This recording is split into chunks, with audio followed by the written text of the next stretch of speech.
You weren't chosen because you were loved. You were chosen because you were useful. Not because of who you were, but because of what you did, how you made them look. You became the star pupil, the well-behaved one, the overachiever. But behind the smiles, you were alone, because being the golden child wasn't a reward, it was a contract. You perform, they approve. You disappear, they stay intact. If you've ever felt like your worth depended on your performance, if you've ever collapsed after success, wondering why it didn't feel like enough, if the praise always felt conditional, this video is for you. It won't be easy. We're not just unpacking the golden child role. We're confronting the lie it was built on and exposing the system that trained you to perform at the expense of yourself. We'll show you how that applause became your prison and how stepping out of it is the greatest act of self-respect you'll ever make. Because for a lot of us, being the good one wasn't a choice. It was a survival strategy, and the very thing that made you feel special was the thing that made you disappear. You weren't favored. You were functional. You became the mask the family needed to maintain its story.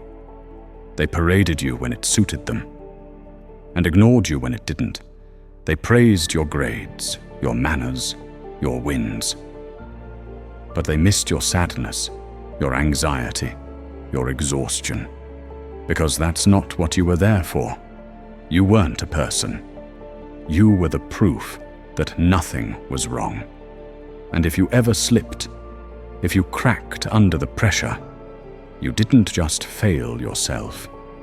You threatened the story. Here's where it gets darker.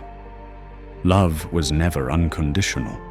It was earned, not through honesty, but through excellence. You became the emotional trophy in a house that didn't know how to love without performance.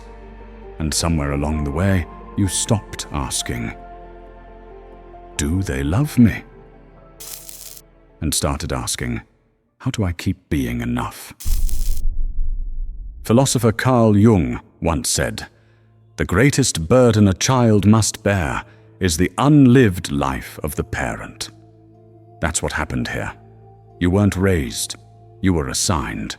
A role, a purpose, a burden. To carry their image, to compensate for their wounds, to protect the lie they couldn't survive losing. Alice Miller called this the drama of the gifted child, when a child becomes what the parent needs instead of being allowed to exist. And the cost? You became impressive, but you lost access to yourself. You built your identity on applause and forgot how to feel worthy without it. Ask yourself, quietly, honestly, what part of you still believes that being loved means being impressive? Where in your life are you still trying to earn your place? Is it in your job? Your relationship? The way you speak, smile, shrink, say yes? Where are you still performing just to be enough? Let it land, because naming the lie is the first step in ending it. This isn't just about childhood, it's about survival, about how early we learned that being lovable meant being useful, and how hard it is now to let that go. Because if you stop performing, what's left? Let's go there. So why you? Why were you the one chosen to wear the mask?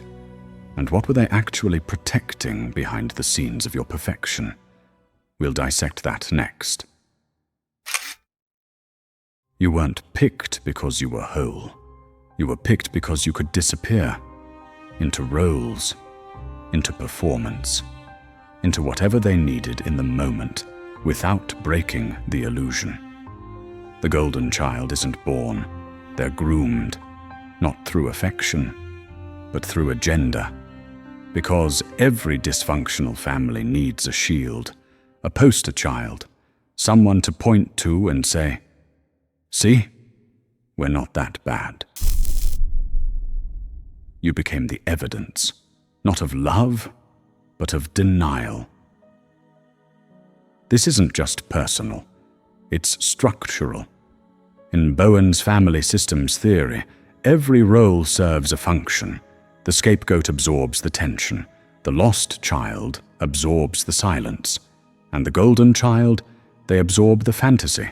They become the projection of who the parent wishes they were. Not a child, a mirror.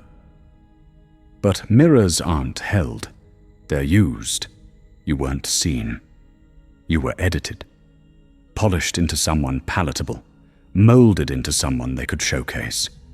Because your excellence wasn't about you. It was about what it made them feel.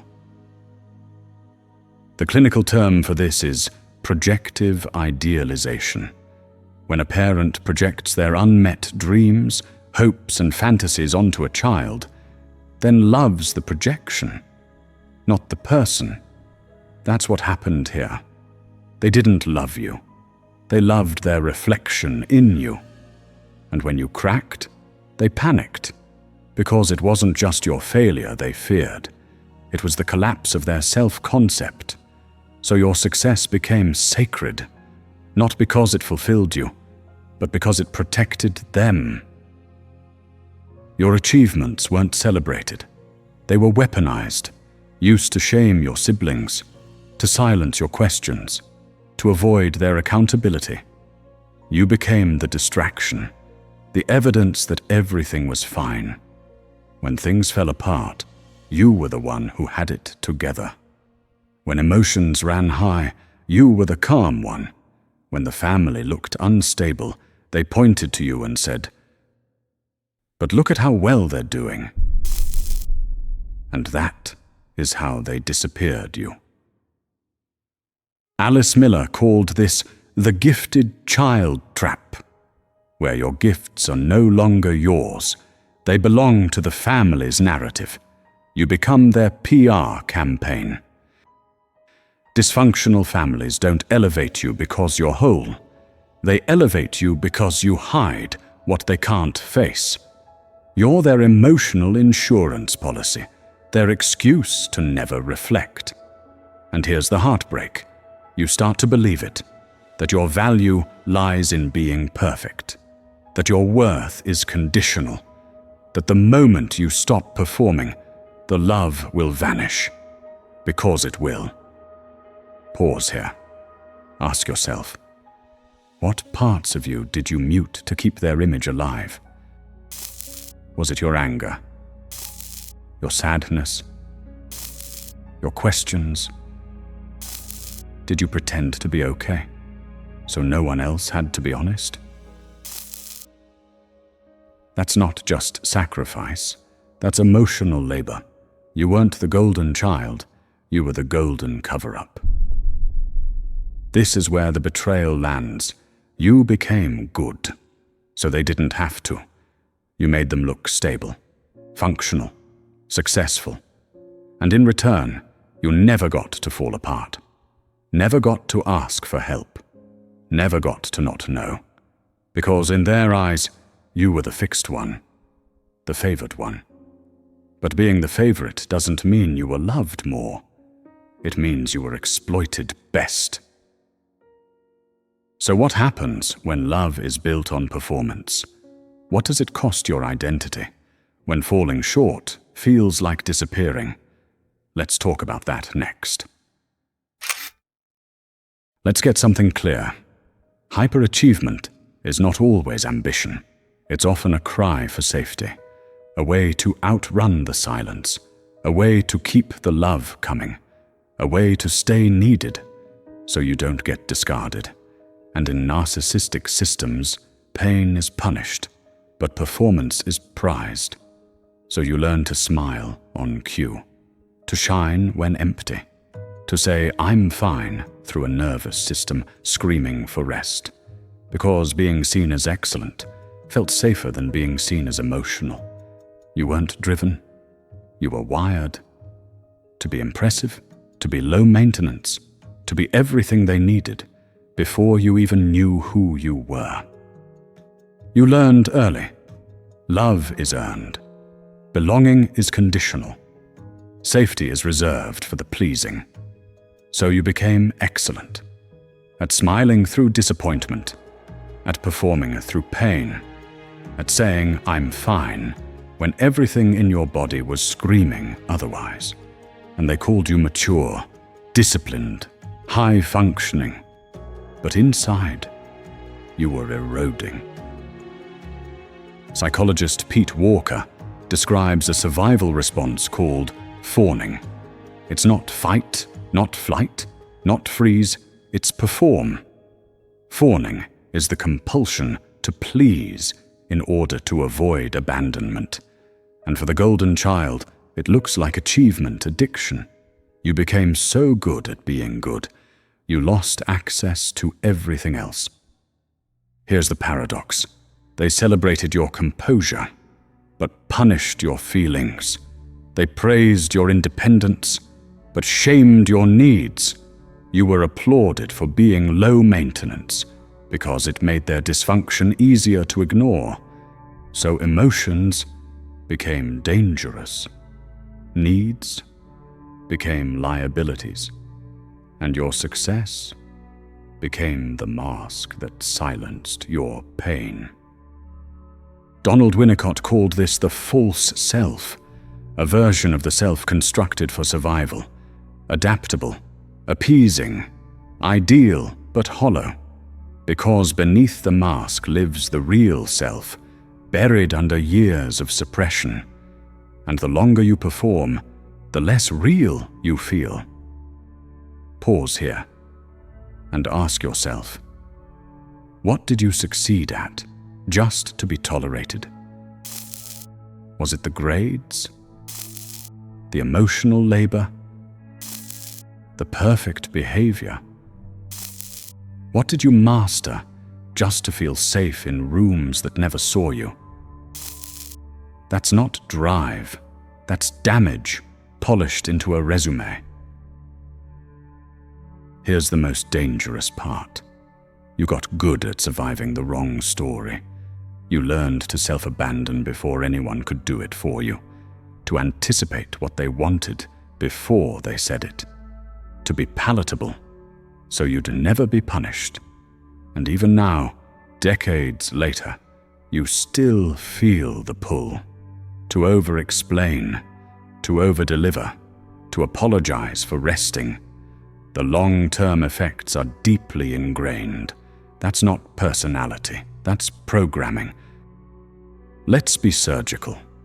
You were rewarded for dissociating from your own needs, for collapsing into roles, for being emotionally available to everyone except yourself. And it worked, until it didn't. Until the panic attacks, the burnout, the "I should feel happy, but I don't" spiral. Because performance can't replace presence, and applause can't replace being seen. You were their success story, their golden child. But now the show is over. The role is collapsing, and you're left with a question you've never had permission to ask. Who am I when I'm not trying to be enough? You learned to shine so they wouldn't look at their shadows. But what happens when the spotlight turns off? When perfection stops protecting you and starts erasing you? Let's unpack that next. Let's name what no one ever warned you about. You can build the perfect resume, stack degrees, titles, accolades, become the one everyone praises, and still feel like a ghost in your own life. Because the applause was never for you, it was for the mask. That's the legacy of narcissistic parenting. They don't raise children, they raise projections.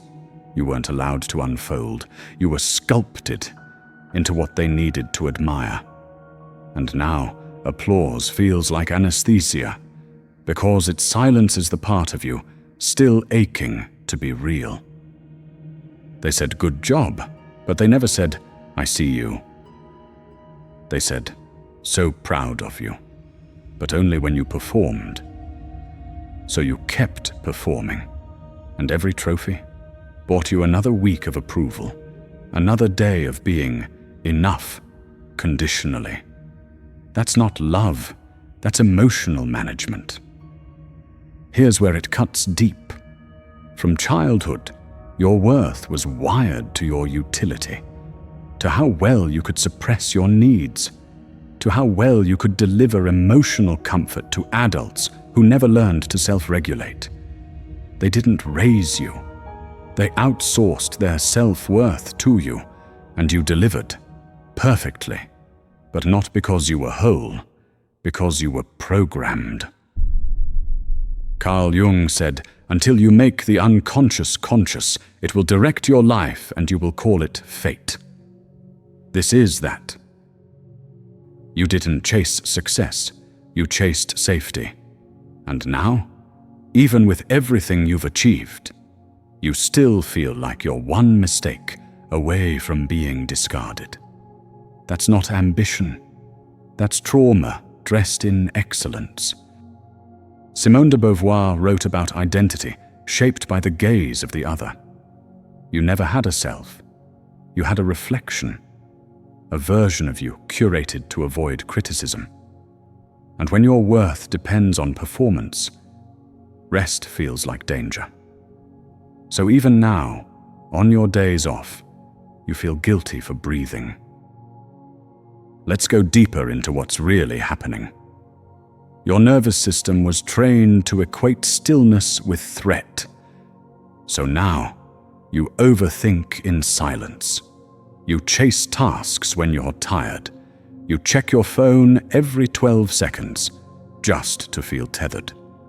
Because doing was never about progress. It was about not disappearing. And the truth? You were never seen, only measured. Here's the brutal irony. The more you succeed, the emptier it gets. Because success doesn't heal the root wound, it just decorates it. They never loved you for being you. They loved you for the version of you that made them feel successful by proxy. And even now, your achievements feel counterfeit, because they were never celebrated as expressions of self, only as proof you were still obedient. Pause here and reflect. What success still left you feeling hollow? What win did you chase, only to realize it didn't fill the void? Who did you hope would finally say, "I'm proud of who you are," and instead said, "What's next?" That emptiness, it's not failure, it's clarity. Here's the quiet crisis of the golden child. They taught you to seek excellence, but they never let you feel joy.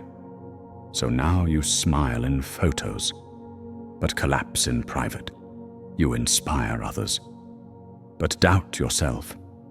You carry the family pride, but you've never known if you're truly liked without the resume. And that uncertainty? That's the cost of being loved for function, not essence. Let this land. You don't know how to stop, because you were never safe enough to. Rest feels irresponsible. Joy feels undeserved. And the thought of doing less feels like self-betrayal. That's not because you're broken. It's because you were never allowed to exist outside the role. You internalized their expectations as your identity. And now, when you try to live for yourself, your nervous system interprets it as rebellion. But that rebellion is your return. Take a moment to think about your own situation. What success still left you feeling hollow? Who did you hope would see you through it? And what part of you still believes your worth must be earned? But what happens when the mask cracks? When the body finally says, enough? When pretending starts to collapse from the inside? Let's unpack the implosion next, because high-functioning collapse isn't rare. It's epidemic. Here's the paradox. You did everything right. You won the awards. You became who they needed. You became who everyone admired. And then you collapsed. Not in public, in private, silently, invisibly, fully. They called you high-functioning, but you weren't functioning. You were fawning, with finesse. You weren't regulated. You were rehearsed. That's the lie no one tells the golden child, that being impressive is not the same as being intact. Here's what they don't see. You didn't crash because you failed. You crashed because your nervous system finally ran out of fuel. You spent years translating anxiety into achievement, pain into performance, terror into discipline. But even the most polished mask cracks, especially when it was built to survive, not to breathe. In trauma work, we call this the freeze after fawn. Your body was in hyperarousal for years, always attuned, always perfect, always available. But when the system no longer demands performance, you don't feel free. You feel empty, not because you miss the pressure, but because you never learned who you are without it. This collapse is not weakness, it's recalibration. When a body exits survival mode, it doesn't relax, it shatters. Because the pain you avoided through achievement, it's still there, still waiting, and now there's nothing left to distract you from it. This is the moment most golden children hit a wall, not when they fail, but when they win, and it still doesn't feel like enough. Because behind every applause was a contract. You're valuable as long as you perform. And now that you've performed and nothing changed, you're left mourning the truth. The role was never love. It was labor. Grief shows up late here. It doesn't hit when you are excelling. It hits when there's silence, when the inbox clears, when the event ends, when you finally sit still and realize you don't know how to exist without a checklist. That grief isn't dysfunction. It's data. It means the illusion is cracking, and your body knows it. Ask yourself this: what version of you are you afraid to meet when you're not being productive? The exhausted one? The angry one? The child who never got to cry because they were too busy performing? That's who's emerging now, not as a breakdown, as a reckoning. Here's the raw truth. The golden child role isn't sustainable. It doesn't evolve, it extracts. And eventually, the cost becomes visible in burnout, in chronic fatigue, in the quiet dread that wakes you up at 3 a.m., wondering if any of this was ever about you. Because when your entire identity was built on usefulness, worthlessness always feels one misstep away. Philosophers like Søren Kierkegaard warned of the despair that comes from living out of alignment. This is that despair.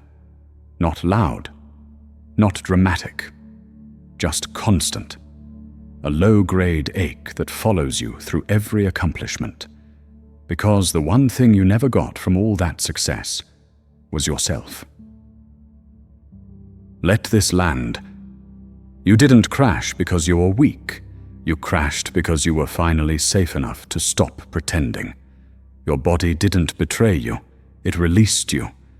And that numbness, that dread, that grief, it's not regression, it's realignment. Because what dies here isn't just the mask. It's the hope that the mask ever made you lovable. You grieve not just exhaustion, but the fantasy that if you were shiny enough, they'd finally see you. And when that lie collapses, so does the entire version of you that survived on it. So if this role was never built on real love, if it was designed to keep others comfortable, not to make you whole, why is it so hard to let go? Let's unpack the attachment next, because your survival depended on a mask that never loved you back. Let's name it without flinching. You didn't stay golden because it was fulfilling. You stayed golden because it was safe. Not safe in the nurturing sense. Safe in the predictable sense. Safe in the, if I do this, they won't leave me sense. Because when love is conditional, excellence becomes armor. You weren't performing for applause, you were performing for attachment. Because in your family system, connection wasn't automatic. It had to be earned through obedience, brilliance, emotional silence. And somewhere deep in your wiring, the belief formed, if I stop being useful, I disappear. This is the real trap of the golden child. The role didn't make you feel loved, it made you feel necessary. And necessity, however cold, however empty, feels safer than invisibility. Narcissistic systems don't just reward loyalty, they weaponize it. You stayed golden because you feared the alternative. To be stripped of function meant to be stripped of connection. And when love is contingent on performance, the fear of being ordinary becomes existential. Because even if they didn't see the real you, at least they saw something. At least you weren't forgotten. At least you weren't them, the neglected one, the criticized one, the cast off. So you performed, not to be celebrated, but to avoid becoming disposable. Erich Fromm called this the fear of freedom, when liberation feels more terrifying than captivity, because even a cage can feel like connection if it's all you've known. Letting go of the role doesn't just mean freedom, it means grief. It means facing the ache of being raised by people who needed a version of you, not you. Michel Foucault described power not as violence, but as invisible systems of control that shape who we become. This is that power. Your excellence wasn't freely chosen. It was engineered, not by praise, by pressure. Pressure to represent the family, to distract from the rot, to carry their image while burying your reality. They didn't raise a child. They raised a symbol. And now, when you think of stopping, when you imagine dropping the act, it doesn't feel like rebellion. It feels like annihilation. Because what do you have left when your entire identity was built around being pleasing? What happens when the applause stops? When no one's watching? When there's no crisis to solve, no goal to hit, no report card to ace? For most golden children, that stillness doesn't feel like peace. It feels like death. Pause and ask yourself, what part of you still believes they'll only love you if you're useful? That voice, the one that panics when you rest, that flares when you say no, that whispers, you're slipping. That's not discipline. That's programming. And it was installed early by people who rewarded perfection but never presence. Here's the devastating irony. You were raised to be exceptional, but you were never allowed to be whole. You were taught to be admired, but never truly known. because being known requires mess. It requires truth.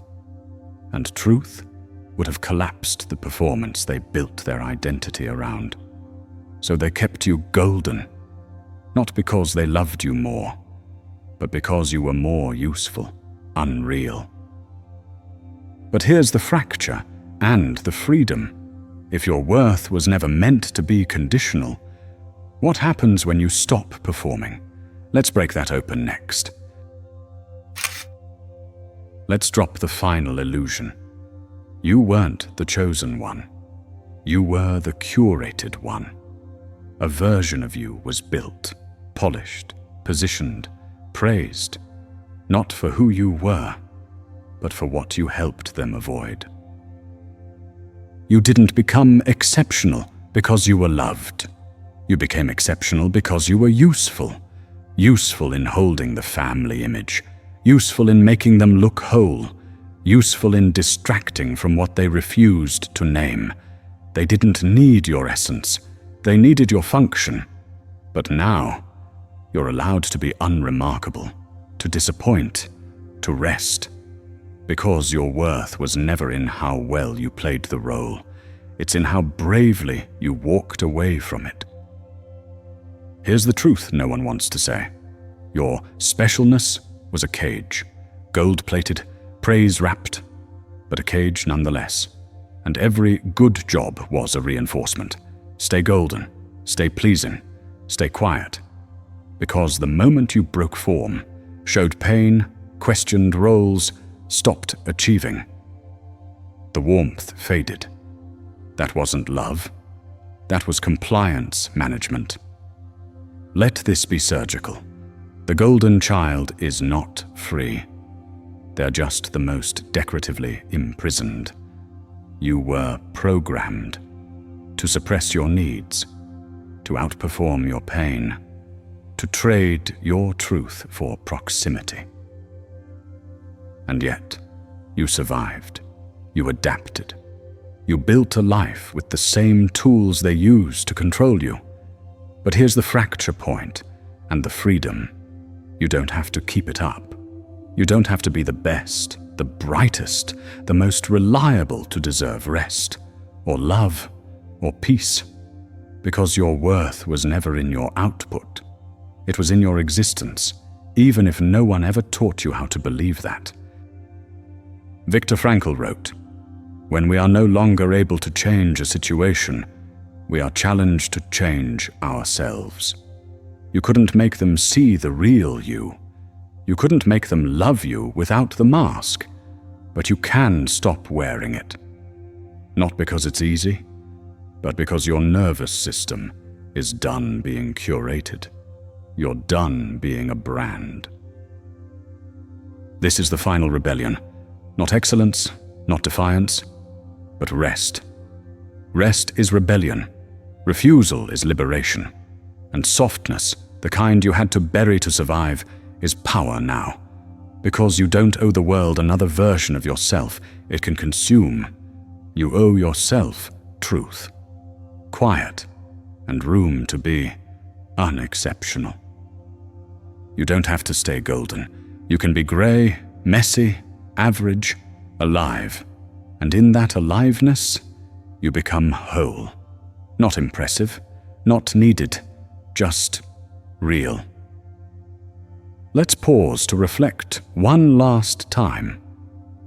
If you stopped being impressive, who would still stay? What friendships, what lovers, what family ties would remain if all you brought to the table was your truth? Let that answer lead you home. If you finally stopped trying to earn love and started trying to feel whole, comment below. This is when I start to exist. Because your story doesn't have to end in exhaustion. It can begin in return.